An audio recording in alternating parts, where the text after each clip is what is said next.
My family was intermarrying when it was completely against the law. I mean, my great-grandparents, they went to a lawyer who drew up a contract between two people as though they were forming a partnership. My grandparents went to Mexico to get married, and my own parents were only the second couple in our whole entire family to be legally married here in the United States. Hi, it's Steph, and that was the voice of Lisa C.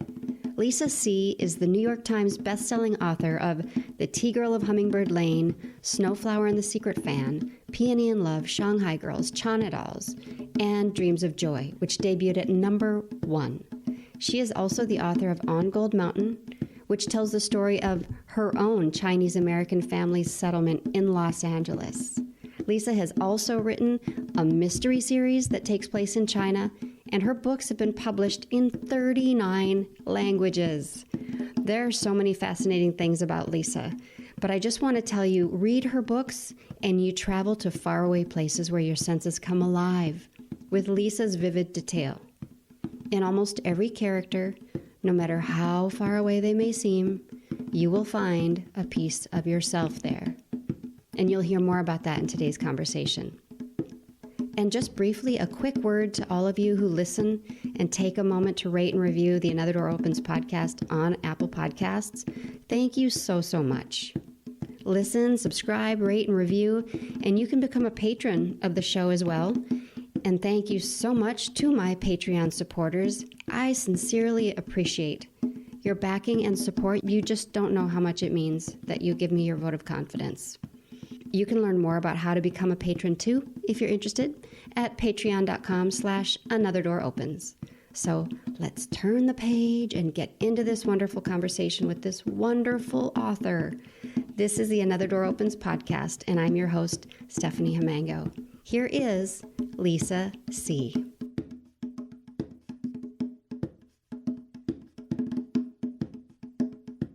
I just want you to know that I have been aware of you as an author and loved your writing, as I told you before, for a really long time. So I'm thrilled and excited and a little nervous to talk to you today. But New York Times bestselling author Lisa C., welcome. Thank you for having me. Is there any particular story that you're working on at the moment? And I'm curious to know if you write every day. So I actually right now, I would say I'm about 5 or 6 days from turning in the new book. So I'm just doing a polish. And I've been working on it for about 2 years. Books take me about 2 years to write, and I do write historical novels, so the majority of time is actually spent on the research. The writing is the least amount of time, and editing is somewhere in the middle. So when I'm writing, I write 1,000 words a day, which is just 4 pages. I would say most of my books, it's weird, but most of my books in the first draft come out somewhere around 440 pages. It must be like a internal clock that I have, that they're always right around that. So if you think about that, 1,000 words a day, that's 4 pages, that's only 110 days out of 2 years. So for me, like I said, the writing is the least amount of time. So I don't write every single day, obviously, but when I'm really writing and focused on the book, I write every day. I keep a little notebook where I put the date and how many words, and sometimes I can do that 1,000 words in about 2 hours. It just zips along, and sometimes it can take me 8 or 10. And I know that if it's taking me that long, it's probably not very good. But I just sit in my chair. I could be really struggling, like I'll be at 987 words, but I won't get up till I get to my 1,000. Oh, you're so disciplined. Can you give us any hint as to what this upcoming book is about? Yeah, so I do think about books for a really long time before I decide this is the one. For this one, 26 years. So 26 years ago, when my grandmother passed away, I found in her belongings a diary, her mother's diary, so my great-grandmother's diary. And she had a very hard life, actually ended up in a state insane asylum for the last 17 years of her life. And so part of why it's taken me so long to write this was I actually felt like I needed to be old enough. Like I just never felt like I had enough wisdom or enough knowledge. And finally, I guess it's about 2 years ago, I thought, if I haven't gotten it now, I probably never will. And I just felt like this was the time. That's really deep and personal stuff. And that just brings me to the thought of the fact that, you know, your base for so long has been in Los Angeles, but you write predominantly about China, often Chinese women. Can you just share a little bit of your personal family background and why you choose to write the stories you write? Yeah. Like you said, I did grow up here in Los Angeles, where I have about 400 relatives on my father's side of the family. There are about a dozen that look like me, and of course the people who are listening can't see me, but I have red hair and freckles. So about a dozen that look like me, the majority still full Chinese, and then a little spectrum in between. And so when I was a kid, although I lived with my mother, I spent a lot of time with my father's side of the family. And when I looked around me, what I saw were Chinese faces. What I experienced was Chinese culture, Chinese tradition, Chinese language, Chinese food. And of course, that's why I write the kinds of books that I do. So you're definitely straddling two cultures, and your family background is so richly detailed in your book On Gold Mountain, The 100-Year Odyssey of My Chinese American Family. I'm curious, how has your Chinese family history informed not only your writing, but also your identity? And I'm also curious to know, when you were growing up, were you talking about race? Were there conversations about a blended family, about identity? So what's interesting is that my family was intermarrying when it was completely against the law. My great-grandparents, they went to a lawyer who drew up a contract between two people as though they were forming a partnership. My grandparents went to Mexico to get married, and my own parents were only the second couple in our whole entire family to be legally married here in the United States. And yet they really didn't talk about this very much. Side note, interracial marriage was only legalized throughout the United States in 1967, following the decision of the U.S. Supreme Court in the case of Loving versus Virginia, which ruled that race-based restrictions on marriage violated the Equal Protection Clause of the United States. Some states legalized interracial marriage earlier. Among them, first was California, 19 years earlier in 1948. But prior to that, interracial marriage had been banned in California since the year 1850. I remember when I was working on Gold Mountain and I was interviewing my dad and talking to him like, oh, racism did you experience, and what about this discrimination and these laws and all of that? And he said this really interesting thing to me, which has stuck with me all these years. You don't necessarily wake up in the morning and think, how am I going to deal with racism today? You're thinking, what am I going to have for breakfast? Oh, I've got to get to school. I've got to get the kids to school. I've got to go to work. What am I going to wear? That you're really living your life. And yes, those other things happen around you, to you, but that's not, at least for him, it was not what he was thinking about all the time, because you're just trying to live your life. And yes, you might go to the movies and here in California, Chinese couldn't sit in the main part of the movie theater. You had to sit in the balcony or at the back of the theater. So yes, of course, people were being reminded of it, having it shoved in their faces all the time, but that wasn't the focus as you woke up in the morning. And I think that's really how they went about things, which meant also that they just didn't talk about it when I was a kid. I don't know if that's unique to my family or if that's actually pretty common, again, just because you're trying to just live your life.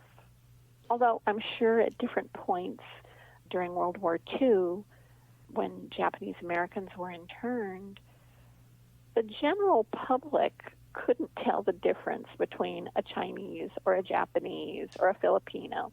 And so anyway, the Chinese would wear armbands, would put placards in the windows of their home, car, businesses to say, "I'm Chinese," because it was very dangerous and people were getting beaten up and all kinds of things like that. So I'm sure that there are different moments in time where you have to be hypervigilant, but that also at other times you're just trying to live your life. I'm just curious, what kinds of recollections do you have of Chinatown as a kid? Just so many. My parents were married very young. They were only married for 3 years.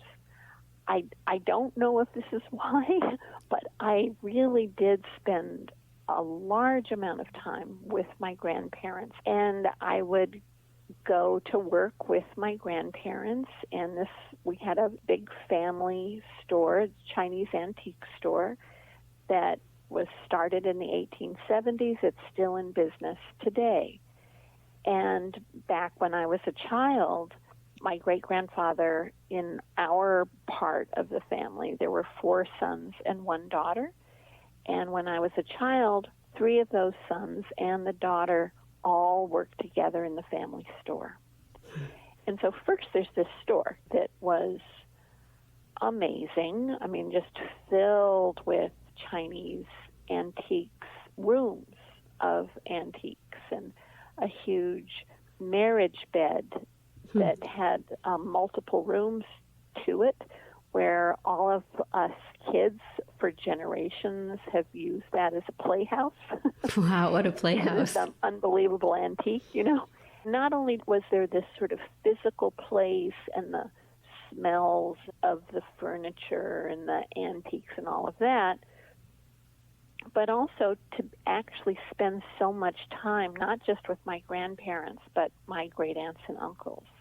And so I'd be in the warehouse maybe with my great aunt, or up in the workroom with all these big saws and sawdust and noise and the uncles shouting at each other. But at the end of the day, they would all gather in what they called the back room, but it was actually like right inside the front door, and they would have a drink of some sort, some kind of brown liquor, I don't know what it was, and they would tell stories about my great-grandfather, stories about when they were all young, and it was really important to me. It was just an incredible experience for a child, of course, but also after my parents divorced, my mother moved around a lot. And so I think I went to something like 8 different schools by the time I was 10. Wow. So the place that was home base for me was what was then considered Old Chinatown along Spring Street and Ord Street. So now there's almost nothing of that left.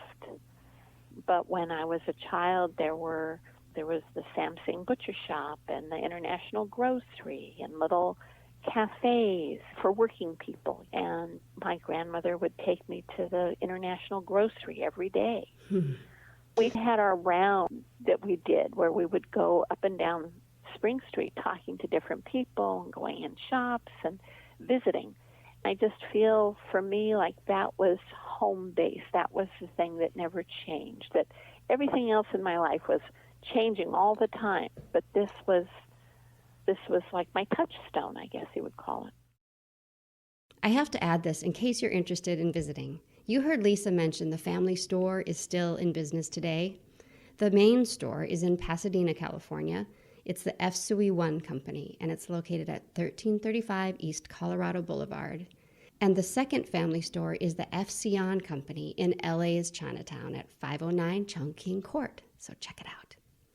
And it seems to just spark so much imagination, just the visuals that you painted there. And that definitely comes through in your writing. Your writing is so vivid and so nuanced. How do you blend imagination and research? Do you favor one over the other? I think they work together. I do a tremendous amount of research, it's true.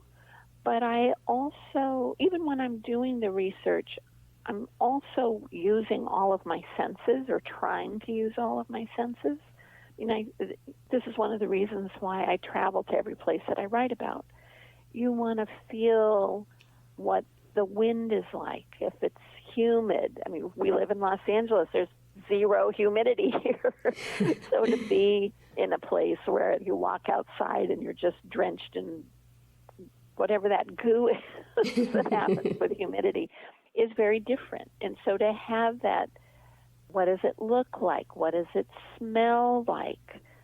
All the tactile stuff. So that, to me, is very much a part of the research, and very much a part of my writing is to feel like you're there.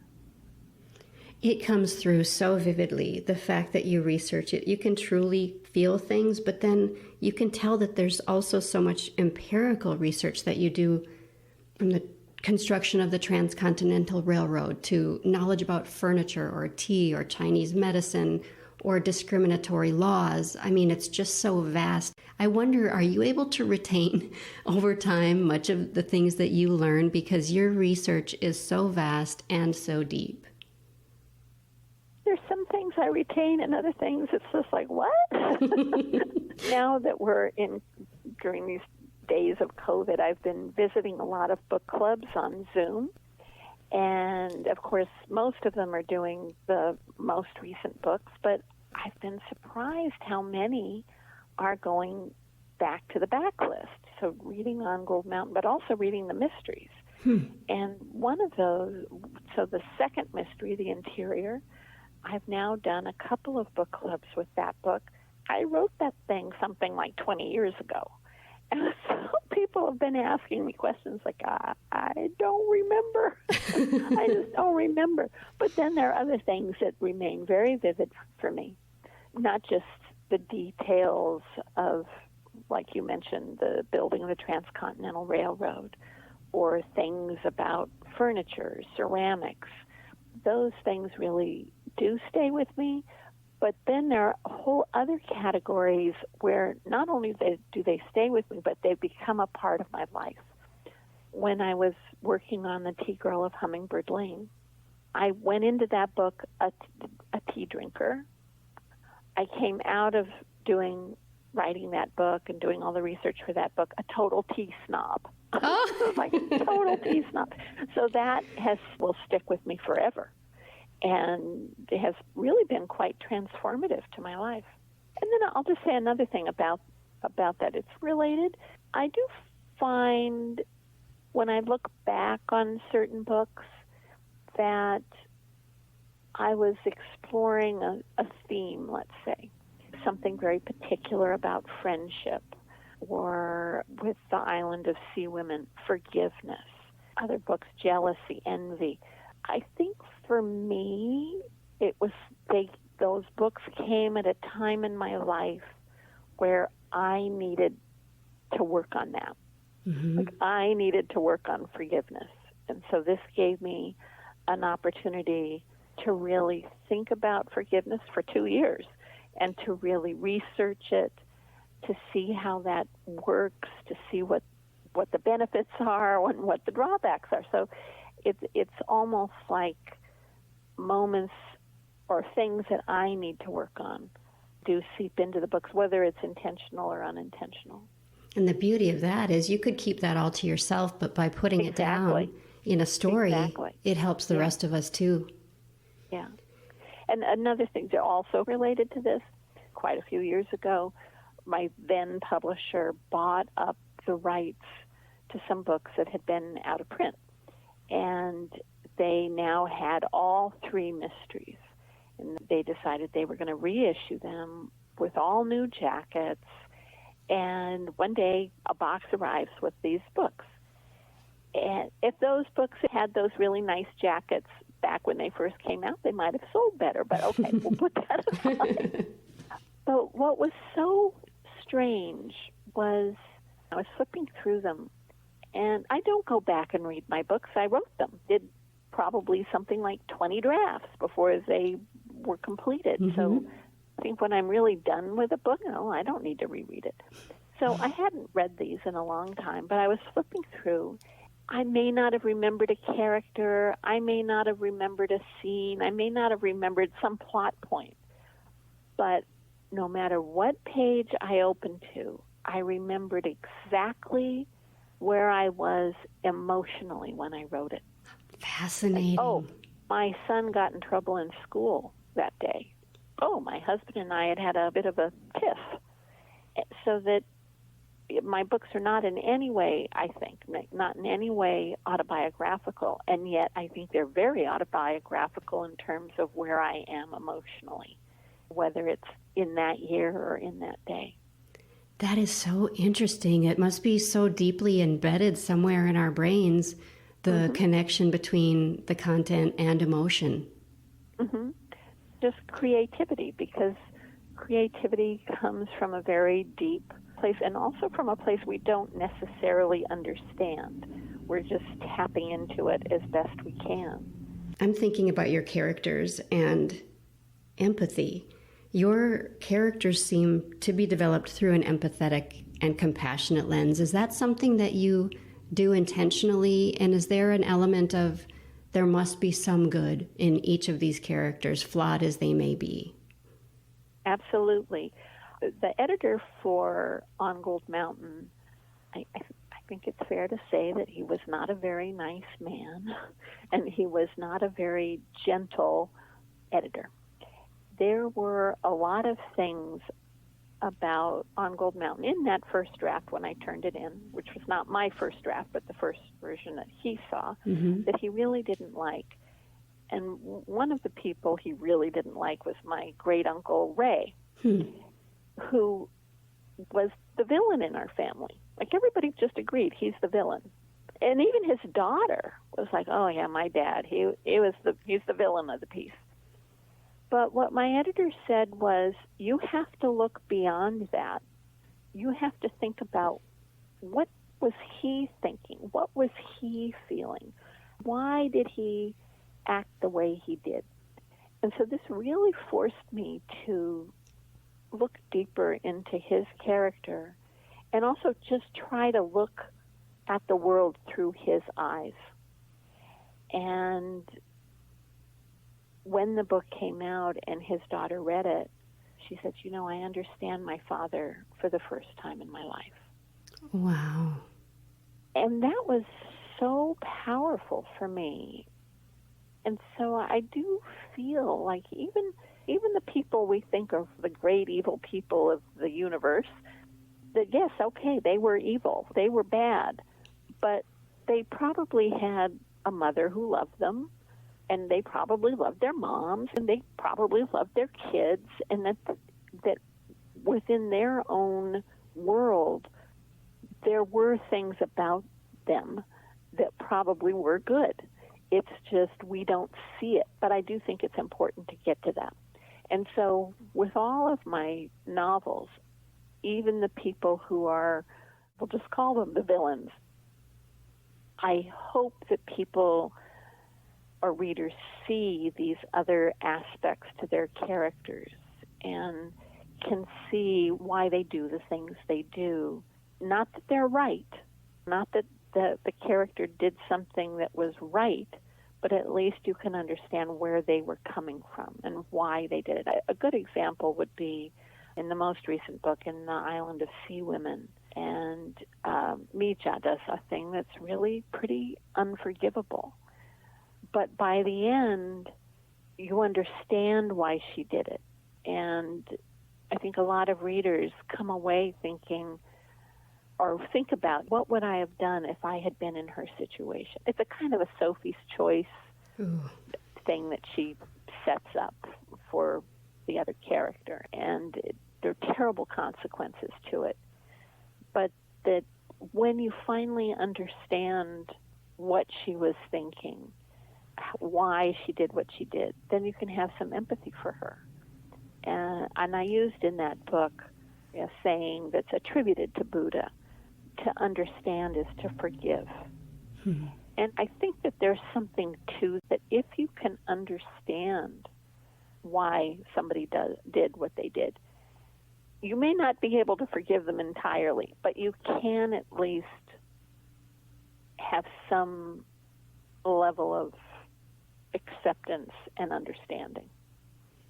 Wow, that's really profound. And I think it's true about just learning more about a person's story. Sometimes we see a certain aspect of somebody and we judge that without knowing the rest. But in knowing the rest of a story, Right. sometimes, like you said, we gain understanding or at least some context. One of the themes that recurs in your writing is the importance of relationships between women oftentimes. Why do you think close friendships between women are important? This is a unique relationship that we have in our lives. We will tell a friend something that we wouldn't tell a boyfriend, a husband, a lover, our mother, our children. It's a very particular kind of intimacy.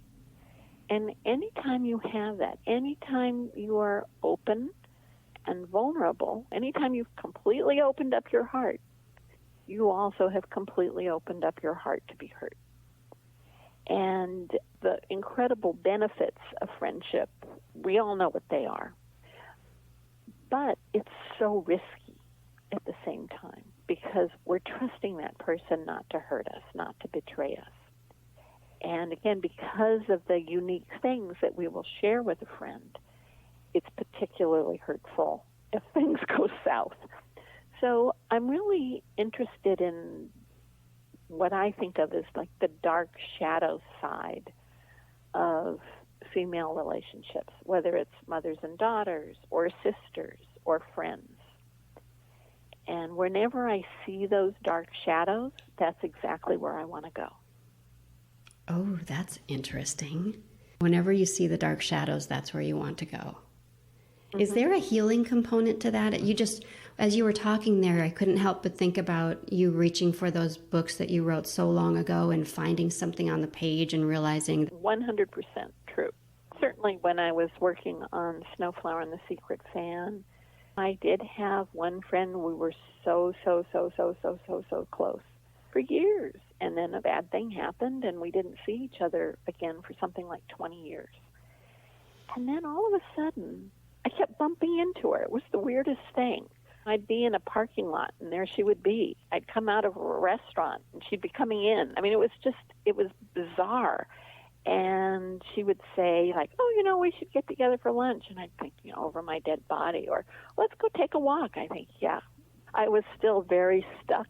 And it was really through the course of writing Snowflower and the Secret Fan and thinking about, if you take those ideas to the extreme, as I do for Lily and Snowflower, how does that play out if you can't forgive, if you can't let go of the past and what the consequences are? And so in writing that book, I was able to finally overcome the things that were holding me back. And so then this woman and I were able to be really good friends again. Oh, that's beautiful. I love that there's a happy ending to that. Oh, yeah. I always like a happy ending. Even though that book does not have a happy ending, in real life there was a happy ending. That's very cool. I feel like you get to the sort of dichotomy of women in your stories really well, the soft and the hard, the delicate and the strong. Is your focus to find the strength in the women? I don't know if it's my main focus, but I do think that women have incredible strengths. And even at times, historically, all the way to today, when women may not have power or are kept from having power, they still have incredible inner strength and may, in fact, have to have more inner strength to overcome that kind of, we'll call it oppression, however it comes. Women are the ones who keep society, culture, families going. I think of that even right now. I actually spoke to a library group this morning, and we were talking a little bit about this and about the pandemic. And I was saying, well, just look at what's happening right now. Women still have their jobs. They now have, on top of that, educating their kids, making sure that they're virtually learning. So they've taken on an extra job as teacher. And it's not 100% across the board. In most households, it's women who are going out to do the grocery shopping, who are going out to do the errands. It's women who are keeping all of this going forward and are showing incredible bravery, stamina, endurance, persistence, and just incredible strength that is both physical and psychological. And I know that sounds retro in a way, but I find it just incredible inspiration in all of that. What is it about people and the human condition that you want to convey through your books? I don't know that I think of it that way. Mm-hmm. What I would say, and this goes back to your very first question, which is we do have discrimination, racism, sexism, all the isms. Mm-hmm. And these are not unique to our country. They happen around the world. So I keep thinking a lot about the universals of emotions: love, anguish, sorrow, anger, jealousy. Just those universal things that every single person on the planet feels and experiences. And then similarly, the universals of relationships, friendship, mothers and daughters, we can say, but mothers and their children. I mean, every single person on the planet, somewhere along the way, had a mother, also had a father. We'll just take mothers, for example. You might not have known her. She could have been a good person. She could have been a terrible person. She could have been funny. She could have been sour. She could have loved you with all her heart. But nevertheless, we all had one. And so I think when I'm writing, and certainly when I've been writing about China, and sometimes people will think, oh, that's just the other. But there's very little other about other people, because we do share in these really basic aspects of humanity, in the sense that we all share in the same emotions, we all share in the same relationships, we all long for love. I mean, yes, maybe one family uses a teapot and the other uses a coffee pot, but to me that's really superficial. And that really it's these things that, again, are universal. And if I can tap into that and try to bring some understanding, but also humanity to what, I guess, on paper somebody could say, oh, that's just not me. Or I have no relationship to somebody who lived in the 17th century in a small village in China. But actually you have a lot that's related to that person, because, again, we share in these really basic emotions and relationships that don't change over time. They don't change over millennia. I just wish that messaging could be put on loudspeakers everywhere. Yeah, well, we could certainly use a lot more of it. And I think we're really seeing the need for it right now. Definitely. Yeah, very much. Do you have a favorite Chinese proverb? Yeah, I have a couple, actually, and they're related. One I've used in every single book. When a girl, obey your father. When a wife, obey your husband. When a widow, obey your son. So if that's, to me, pretty negative, it's Confucius. And, Confucius had little respect for women. I mean, he also said things like, an educated woman is a worthless woman. But the one that I like that's sort of the opposite of the rules about, what women should do is one from the Yao ethnic minority. obey, obey, obey, and then do what you want. I like that one better. Yeah, oh, me too. I know what you mean. If you take that out of the context of that's what it's coming off of. Right. No, they're really great juxtaposed next to each other. Mm-hmm. What is your advice to aspiring writers who have stories they want to tell? The main thing I would say is to write 1,000 words a day. That's just 4 pages, and to do that 5 days a week. At the end of a week, you'd have a chapter. At the end of 2 weeks, you'd have 2 chapters. If you can't do 1,000 words, then just do 500. That's just 2 pages. You can do that in the morning. Wake up an hour early before work. You could do that before you brush your teeth. And at the end of a week, you'd have 10 pages. At the end of 2 weeks, you'd have a chapter. So I guess the point of this is you can't wait for the muse to show up. The muse is busy. She's got other things to do. She's not coming to visit you. She's not coming to visit me. The only thing you can do is put yourself in the chair and do the work. It doesn't have to be perfect. I know for a fact when I am there, it's often not just not perfect, but pretty terrible. But if you don't have something on the page, you can't fix it. I love whatever that. you write, you can fix, but you can't fix it unless something has been written down. Oh, I like that. I think of that in my mind when I need to write or have something to write is put it on paper sort of junk drawer style first and then organize it. Exactly. Just get it on the piece of paper and then you can go from there. Before I ask you the final question, I just want to find out where listeners can follow and find you and your books online. So I have a website, just www.lisac.com. I'm also on Instagram. I'm also on Twitter. So I have different content. I always hate using that word, but I try to make things different for each of those. And for my books, I always hope that people will go to their local independent bookstore first before going to ordering online. We need to support those stores and shop local whenever we can. And of course, libraries.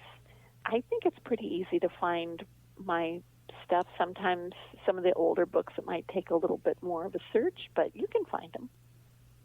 Before I ask you the final question, I just want to say thank you so much for giving us your time today and spending a little bit of your morning with me. Thank you. Oh, I'm so glad we got to do it. Wonderful questions. Thank you. The final question always is, what do the words "another door opens" mean to you? All of us have moments where we hit up against something, or we have a disappointment, or we didn't get the job we really tried to get. All of those things seem like terrible barriers or losses or failures. But I've always found, and it's really been true for me, that when a door is slammed in my face, that it's like those butterfly wings. What's that saying? The butterfly wings over here transform something thousands of miles away. Mm-hmm. The movement of that door slamming in your face actually opens up many doors for you in ways that you don't even know. And all you have to do is step through. Lisa C., thank you so much. Thank you. If you haven't read Lisa's books, I promise you'll be transported by the beauty of her writing, and you will learn more than you could have imagined at the same time. I'm currently listening to The Tea-Girl of Hummingbird Lane on Audible, and I love it. Visit Lisa's website at lisac.com, that's LISASEE.com, to see her titles, from her family memoir on Gold Mountain to all of her novels. Follow her on Instagram at LisaC_writer and on Twitter at Lisa_C. And all of that info will be in the show notes as well. Lisa C., thank you so much for being my guest today. And thank you to each of you for listening. Take a minute to rate and review the podcast on Apple Podcasts. Subscribe, share.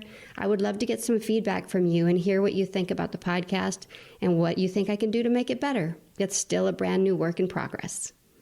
Also, if you want to become a patron for as little as $1 a month, check out some of the perks that go with that and log on to patreon.com/AnotherDoorOpens.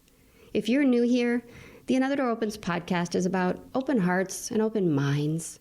I really loved how in today's conversation, Lisa spoke to universals. Yes, there are universal truths that comprise the human experience, and we need to look for them. Let's all strive to remember those universals, to be curious and kind so we can learn about each other, celebrate differences and common ground at the same time. Those Another Door Opens drum beats you hear every episode, I would like you to know that they were created by the amazing Eric Brown. That is the Another Door Opens podcast for this week. Thank you again for being here, and I'll see you next time. Love you, bye.